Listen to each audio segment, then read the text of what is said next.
सहला railway line पड़ा प्राथमिक विद्यालय वार्षिक उत्सव। सहला रेलवे लाइन पड़ा सरकारी प्राथमिक विद्यालय वार्षिक उत्सव महासमारोह पालित हो जाइछे।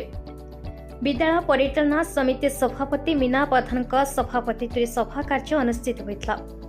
डुंगरीपाली गोष्ठी शिक्षा अधिकारी कार्यालय अतिरिक्त गोष्ठी शिक्षा अधिकारी बटकृष्ण पाढ़ी गंजालु मिर्था श्रीजुक्त जगत मल्लिक सीआरसीसी रंजन दास सम्मानित अतिथि भाव योगदान करी निज निजर वक्तव्य रखिथिबा बेले डोंगरीपाली उच्च प्राथमिक विद्यालय प्रधान शिक्षक करमचंद्र बारिक मुख्य वक्ता भाव योगदान करी निजर वक्तव्य प्रदान करथिले।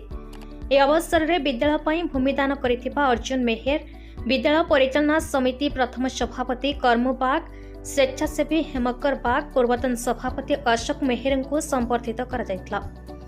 कोढ़ारी कट्टा उच्च प्राथमिक विद्यालय प्रधान शिक्षक थबीर द्वारा सभा कार्य परिचालना करथिले। विद्यालय प्रधान शिक्षयित्री प्रेमशिला मेहेर विद्यालय वार्षिक विवरणी पठन करथिबा बेले सहकारी शिक्षयित्री गायत्री षण्ढ धन्यवाद अर्पण करथिले। छात्र छात्री द्वारा रंगारंग सांस्कृतिक कार्यक्रम अनुष्ठित होता।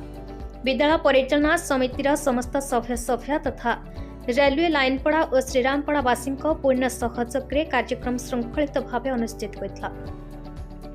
उद्यापनी उत्सव में गोष्ठी शिक्षा अधिकारी गणेश किसान योगदान करी उपस्थित छात्र छात्री तथा अभिभावक अभिभाविका को संबोधन करते। सम्मानित अतिथि भाव चिनाजुरी सीआरसीसी रमेश कुमार भोई योगदान करते। चंचानी प्राथमिक विद्यालय प्रधान शिक्षक रवीन्द्रनाथ जुआड़ी सहायक विभूति प्रधान सहयोग करते।